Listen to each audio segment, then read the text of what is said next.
The fact that they happened hypothetically to be about transgender people was just a sideshow in some sense. Yeah. Not that their concerns are irrelevant, but that wasn't the point. If all this was about transgender pronouns, it would have disappeared, well, a year ago.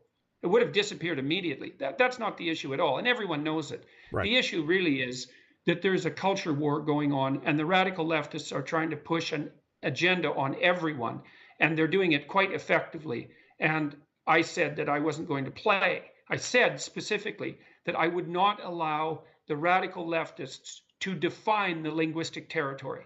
Right. And that was correct. And it's the right thing to do, because if the radical leftists define the linguistic territory and the game we start playing is identity politics, right? So it's every group against every other group in a war against all, and that there's no real communication between the groups possible, and it's victim and victimizer narrative, and that's the way of the world, then one of the things that does instantly is open the door to the identitarian right, who will say, okay, no problem, you can define the game.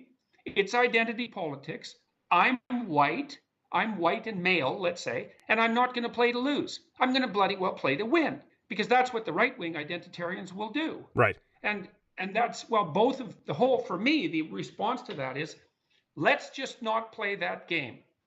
Right. You know, in the Globe and Mail wrote an article, I think I mentioned this, where the headline was something about me being an angry white male. And I thought, I don't really care what you guys say about me. Like, it bothers me or it doesn't bother me, or bring it on, or the what would you say, the controversy is useful, or like, there's lots of ways of interpreting it. I'd rather people didn't attack me for things that were untrue, although it's actually kind of a relief. It's better than to be attacked for things that are true, you know, in some sense.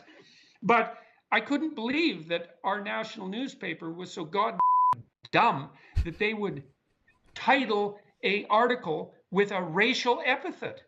You know, it's like angry white man. I see. So this is what we're going to do in Canada, is it? We're going to start having this discussion and these discussions, and we're going to label them with race. And that's how we're going to make Canada, which is already a very peaceful country, much more peaceful. That's your solution, you morons. Well, you know, it's funny because that's what she accuses you of doing. She goes, you know, you're trying to stir it up a bit. You're trying to get divide people, men and women and trans. That's what she said about you. And then they go along with headlines like angry white male. Again, it's about intent. They go angry white male or patriarchal male. Well, it doesn't matter if this offends anybody because I didn't intend to, so it's okay. Publish, print. They don't see that. They see you as trying to divide and conquer through truth. And that's what's most concerning to me.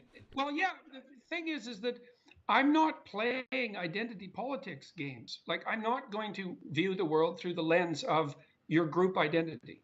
Right. And that means just stepping outside of that game completely. And that is what I did with 12 Rules for Life. Like, there's a little bit of political content in it, in chapter 11, rule 11, which is don't bother children when they're skateboarding. And it's a somewhat of a diatribe against the idea that boys should be socialized like girls, which I think is an absolutely appalling idea. And I also think it's an idea for which there is absolutely no justification in the psychological literature. So I kind of touch on politics there, but more because politics has invaded a sphere it should stay the hell out of. Right.